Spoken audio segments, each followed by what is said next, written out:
Welcome, everyone, and I am so glad you are here.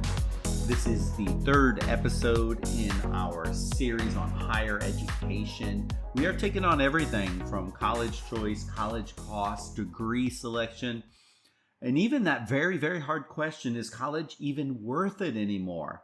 I'm Dr. David Hopkins. I am your host and guide, and for those of you who know me, higher education, that's my home turf. I've been teaching and advising, working in administration, even academic publishing for well over 25 years now. But why am I going here? Because, let's be honest, college is too high stakes a game to leave to chance, to feelings, or following the crowd. The rules, they've changed, and the system is in many ways a mess. And if you're basing your decisions on clear strategic moves, you can still win. But if you're not, the system can end up burying you in debt and leaving you in a worse position than you were when you even started. So if you're a student, a parent, or somewhere lost in the wilderness of life's next steps and staring at college like some dangerous beast, this season is going to be for you. So let's go ahead and do this.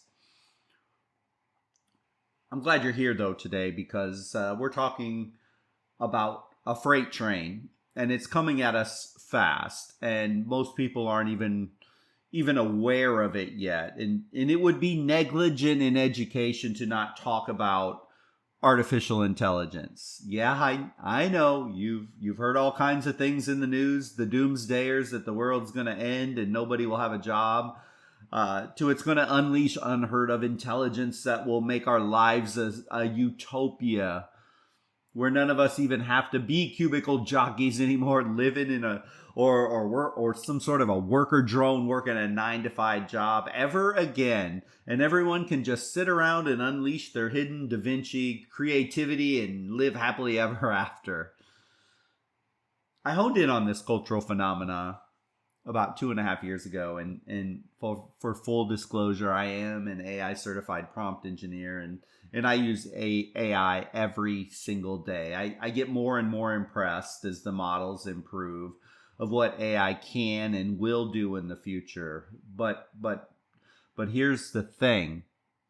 What will this mean for all of us? Heck, prompt engineering doesn't even mean much of anything anymore as these models get so sophisticated. But really, honestly, if you are a Gen Zer or even younger, you simply cannot ignore this any longer. You can't, or you're going to be left behind, period, full stop. And when I say left behind, I don't know how dramatic that could be. And I'd be lying to, and anybody's lying to if they say they know definitively what's going to happen. But let's dive into this. And I've chosen a recent study and an article that came out of Stanford University, which is one of the leading research institutes in this field. So the headline, is something, I saw it on an NPR article, and basically it asked a bold question: what skills actually matter in the age of AI? So let me translate this for you. What can you do that a machine can't? Or are we just doomed? Because this is going to be the new bar for students. You can like it or you can hate it, but that really doesn't matter, because this one question could determine whether you make a lot of money in the future and have a fulfilling career, or you waste your time, money, and energy getting a degree in something that's not even going to be around. So again, what can you do that a machine can't? This study didn't pull any punches. It said what a lot of people have been whispering. AI isn't just replacing jobs.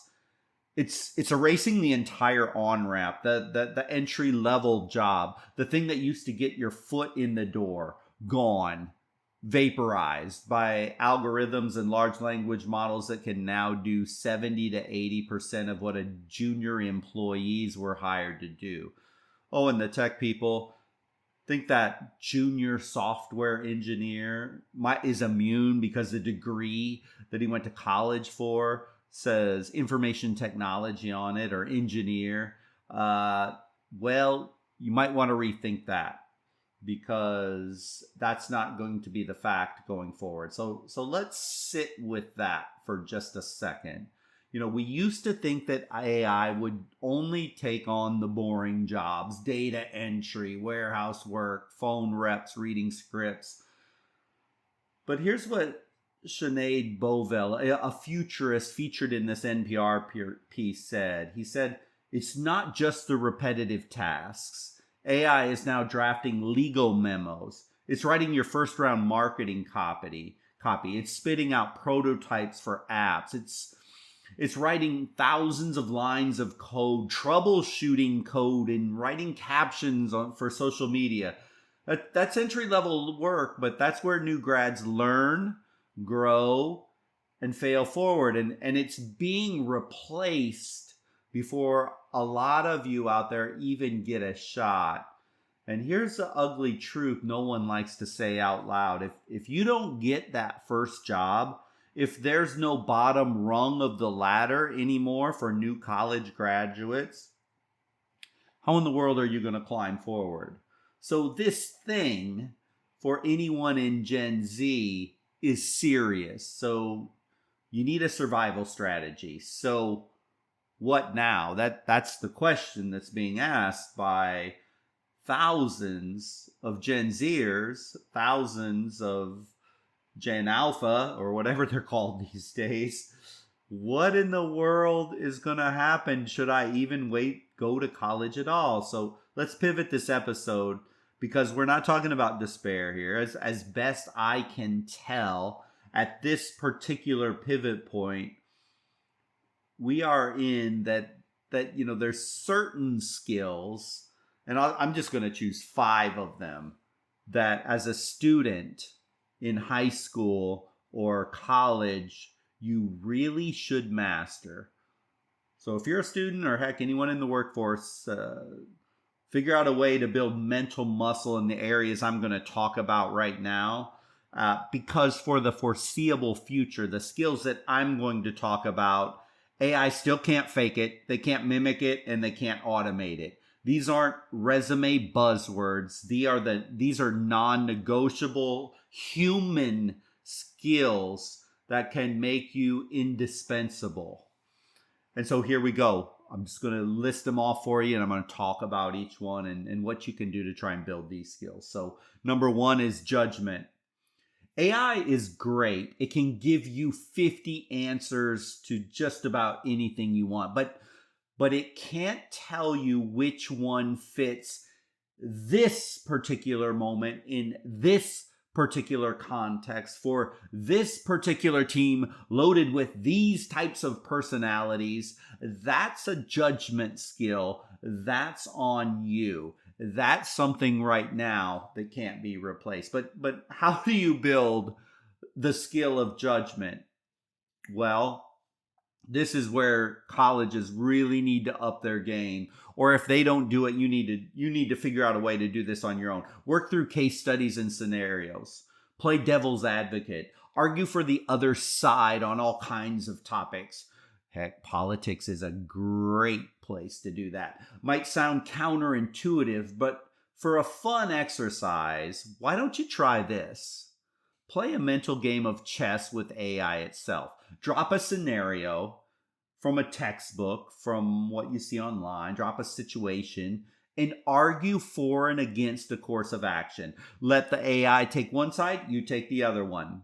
Real-time, real-life judgments are something that AI is not prepared to handle well right now. But I hate to say it, a lot of us aren't very well prepared right now to handle that either.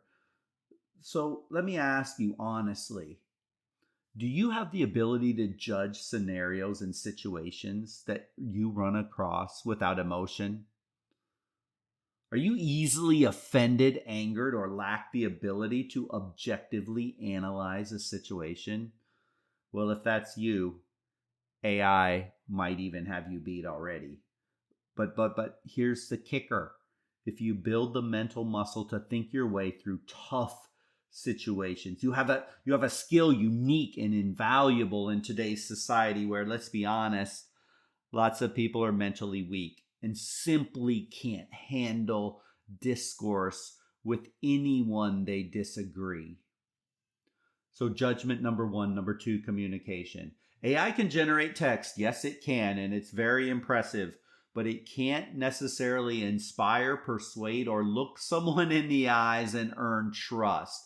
In the business world, no matter what area you go into, I don't care if you're in the nonprofit, for-profit sector, looking someone in the eye and the ability to earn trust through your communication, wow, that's a superpower. Too many students self-label themselves introverts and think a high level of communication skills is an inherited talent. This is a lie. Communication skills are built by practice. You engage with other humans. You practice your skills. Explain hard things in easy to understand language. One of the greatest skills to master is storytelling. With a beginning, a middle, a twist, a takeaway. People get bored by data and information, but oh, do they remember a great story? So as you are growing up, watch great speakers. Model those TEDx speakers, a great place. Practice those skills. I know soft skills like this, well, they're often undervalued, and it's because they're hard to put your finger onto. But in the world of AI, these soft skills, these human skills become more and more vital. Join groups like Toastmasters or other college groups that focus on public speaking and speaking in general. Debate clubs are awesome, or other groups that just focus on speaking. It will be well worth your time. The third skill, deep thinking and problem structuring. What is this? What is this? Deep thinking is the ability to slow down, dig beneath the surface, and see the full structure of a problem before rushing to solve it. It's not just thinking harder. No offense, AI can outthink you. It can outthink me.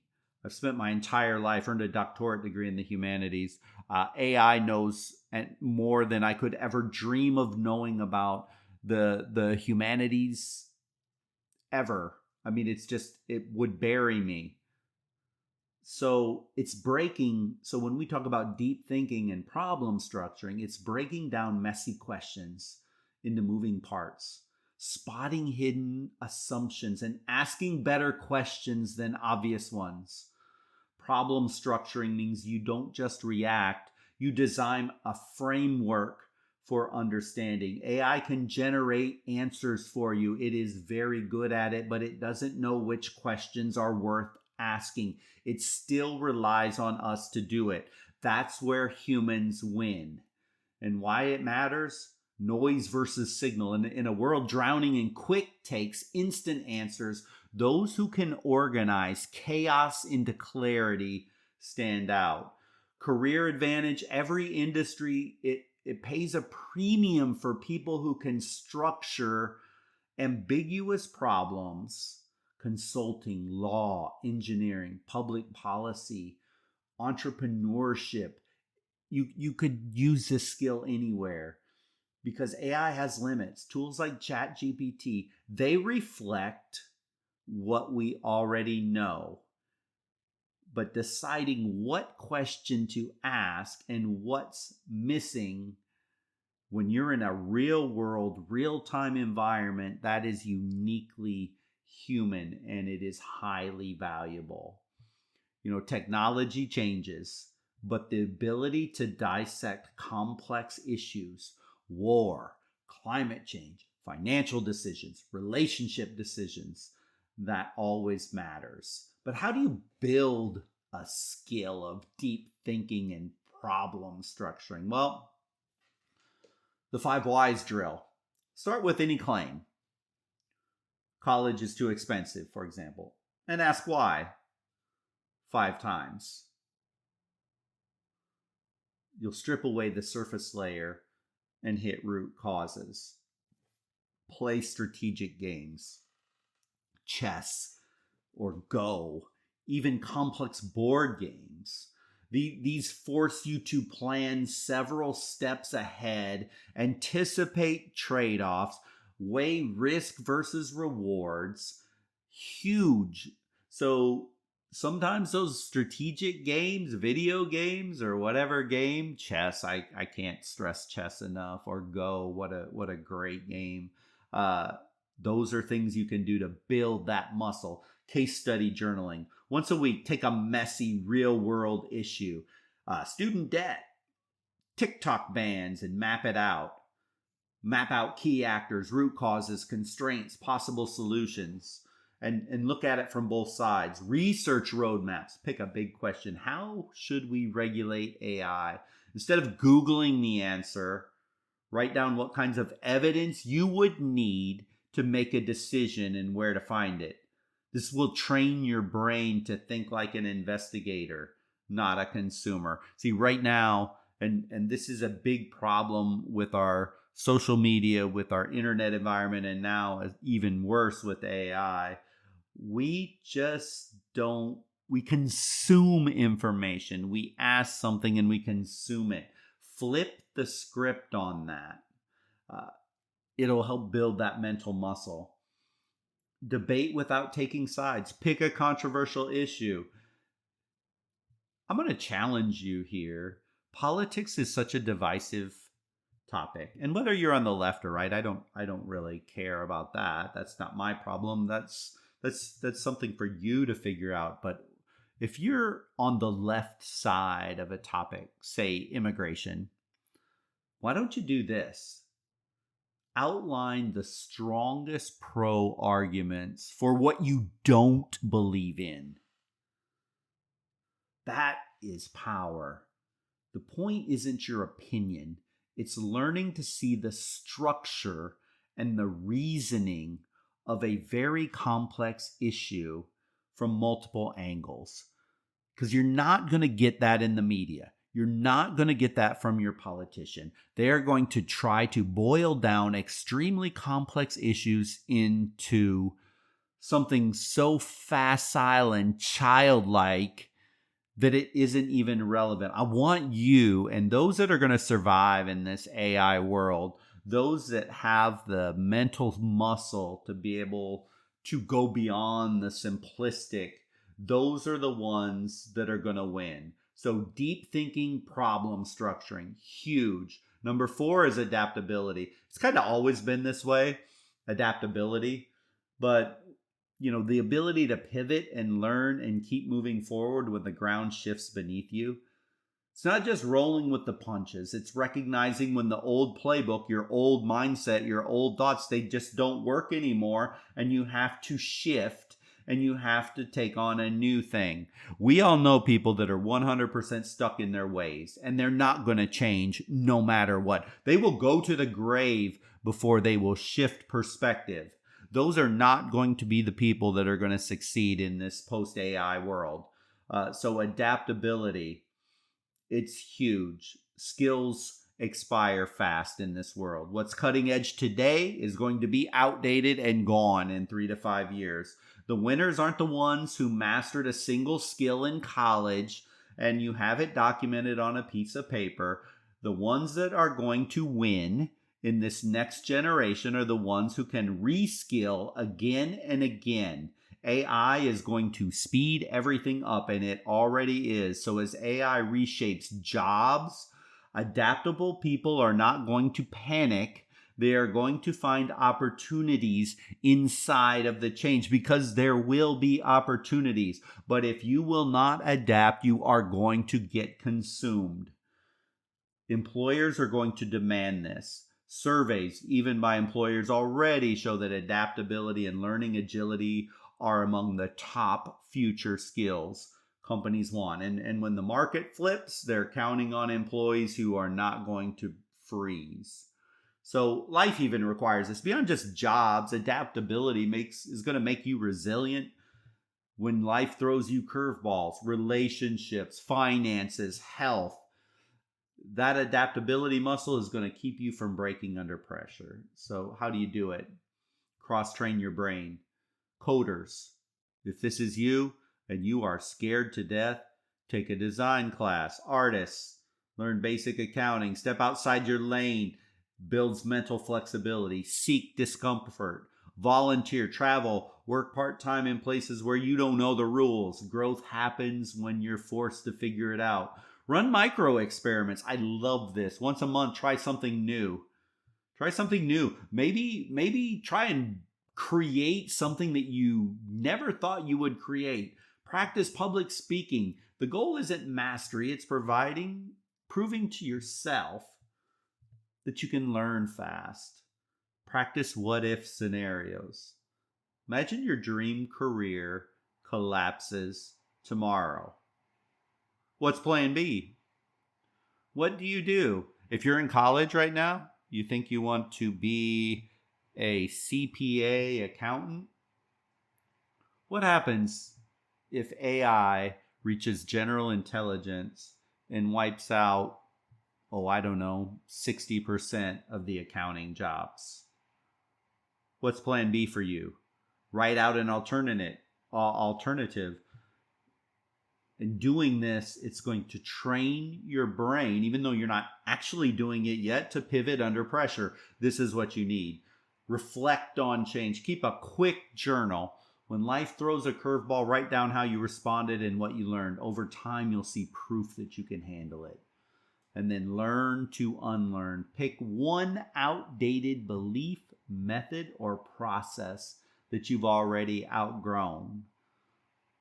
And reflect back on it and how you moved forward. See, adaptability, it's not just about adding skills. It's about dropping preconceived notions that could be possibly holding you back. And then the fifth one, lifelong learning. Let me say this up front. I almost cringe even bringing this up. It feels like one of those overused, cheesy, cliche, motivational poster phrases that you need to be a lifelong learner.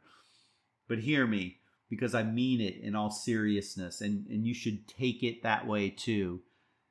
In the world we're heading into, this isn't optional fluff, it's survival. Lifelong learning, that commitment to never let your education end. It's the habit of reinventing yourself again and again. Not because a teacher assigns homework, but because you know the world doesn't stand still.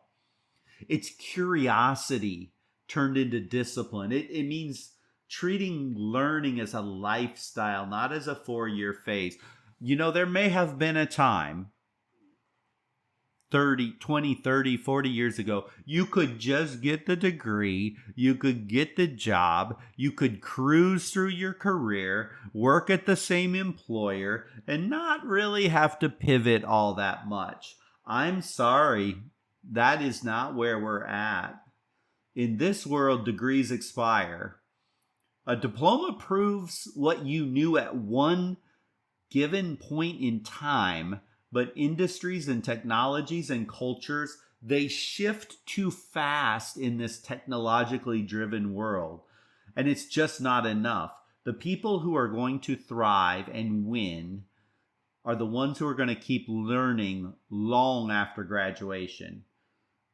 See, Gen Z workers are projected to have 8 to 10 career changes in their life. Reinvention isn't rare anymore. It's already almost the rule. Lifelong learning makes that sustainable. So AI proofing yourself is important. AI can spit out those facts instantly, but it can't tell you what's worth exploring or how to connect dots across disciplines. Lifelong learners become the translators between old knowledge, new frontiers. And that can be you in the future. So people who keep learning, they don't get stuck or irrelevant as easily. Growth is built into who they are, not something that stopped at age 22 with the 4-year degree. So how do you do this? I don't know. It's not, there's no silver bullet here. Pick a skill or a subset or a subject. Let's say SQL basics. Do a 2-week sprint, learn the basics on that. Focus on it. Reflect on what you gained. Is it something that you can take forward somewhere else? If not, try something else. Teach what you learn. The fastest way to master something is to explain it to someone. Blog it. Make a TikTok. Just teach a friend. Teaching locks in knowledge. Build a personal learning system. Use whatever tools stick. Journals, flashcards, sticky notes. Doesn't matter what the tool is. Just be consistent about it. And stack up skills and certifications. Don't just go deep, go wide. Layer in new abilities onto what you already know. A psychology major who also learns data analysis. An engineering who studies storytelling. Unique combinations create unique career edges. And all this requires you just to stay curious. Trade one scroll session a day for a podcast, an article, or a video that is outside of your lane. I know social media wants to force us all into one specific bubble because it is very profitable for them to do so, but that is not in your best interest to do that. So small daily inputs compound into massive knowledge over time, and read. Experiment and reflect, try, fail, adjust. Treat learning like a lab. Test different approaches and track what works for you.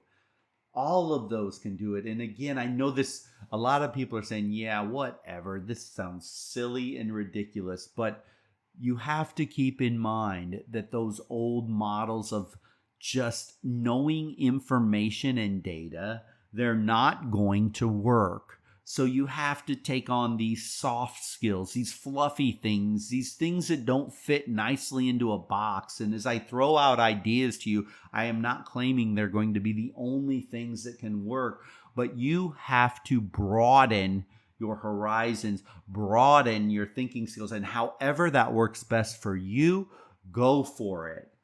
But here's the mindset shift. We are going through a structural change like we have never seen in the last 40, 50 years. We've been sold a formula that is now broken, which is number one, you go to school, you get a degree, you land a job, and you're allowed to stay the course, live the American dream happily ever after. That game is over. Think about Blockbuster Video. For those of you old enough, for you younger ones, you probably don't even know what that is. For years, it looked like Blockbuster Video was untouchable. That big building on every corner with aisles and aisles of DVDs and late fees funding this huge empire. Then all of a sudden, the world of streaming came along. Netflix showed up. And an internet connection showed up. And Blockbuster kept playing that old game when the rules had already changed. A few years later, bankrupt, gone. No more Blockbuster anywhere. It did not adapt. It did not change.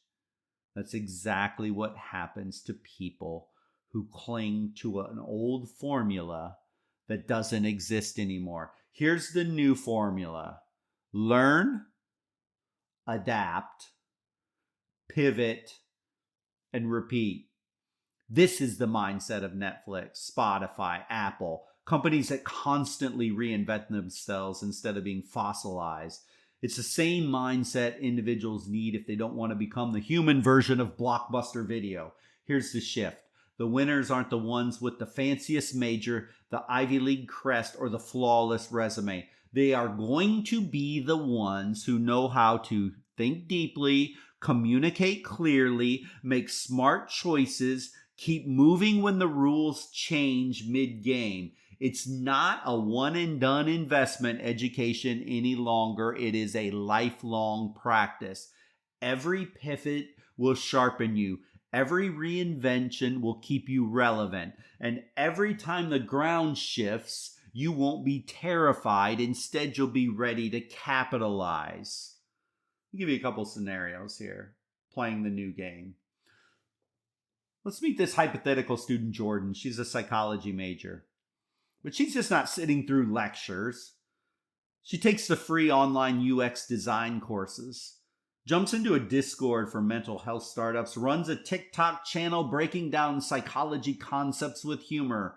One summer, she interns at a telehealth company. By graduation, she's not just a quote-unquote psych major. She's a creator with a portfolio and network, real-world digital skills stacked on top of her degree. Fast forward 3 years into an AI-heavy world, and her old psych textbooks are outdated, and AI large language models, they've already absorbed the whole thing, but she's already pivoted into behavioral designs for apps. AI therapy bots that don't threaten her. She's the one training companies to make those bots feel more human. Her career is alive because she stays alive to change. Let me give you a scenario too, playing the old game. Here's a student stuck in the past. Meet Chris. Chris plays it real safe. He majors in business because, well, of course, because that sounds incredibly practical. He studies, he crams, he passes exams, checks the boxes, graduates with a diploma. No project, no network, no adaptability muscle. 3 years later, he's blindsided. AI does half the work he's trained for. Spreadsheets, automated. Market research, automated. Done faster by a bot. Entry-level analyst jobs, drying up. Chris is smart, but he never learned outside the syllabus. The old game told him a degree would carry him. It won't. He's playing checkers in a world that's flipped to chess. The takeaway here, Jordan and Chris are two hypothetical students. They started at the same system. One treated education like a launch pad, learning, experimenting, stacking skills. The other treated it like a finish line. Probably had a lot of fun at all the football tailgates and basketball and time at the bars on campus. But in an AI-driven world, only one of them is still in the game. So the real question is this. Are you building yourself into a Jordan? Or are you waiting to wake up as Chris? So let me say it plain. AI isn't a villain. Complacency is. If you're 18, 19, 22, heck, if you're 35, this isn't a crisis. It should be a clarity bomb, a wake-up call. Your signal to stop waiting and start building. The world doesn't need another stack of polished resumes. If you're already in that game, then you've applied hundreds and hundreds of times. You know that doesn't work. You can have the most beautiful resume. What we need and what you will need to be able to do is bring judgment, strategy, resilience, and relentless curiosity. Because in a world where machines can do almost everything, being unmistakably human is your edge. That's going to be the key. It's never been like this before, but that's where we're at. So think about that. So that's it, for today's episode. I want to thank you for tuning in. I hope this has sparked something for you. It challenges something inside of you or gave you a new lens on the college and career machine. If so, I hope you'll just share the episode, text it to a friend, send it to a parent, post it where you might actually help someone. And while you're at it, subscribe, follow this podcast. It really helps me spread the word. So head over to my site. Also, if you want, daviddhopkins.com. You're going to find episodes, guides, tools to take this conversation even further. And if you want to directly DM me about your own situation, I'd love to hear from you. We're not here to play the old game. We're here to rewrite it, and we're here to win when it comes to college, careers, and life. So until the next time, stay curious, stay sharp, and never stop asking the hard questions. I'm Dr. David Hopkins. I will catch you on the next episode. Take care.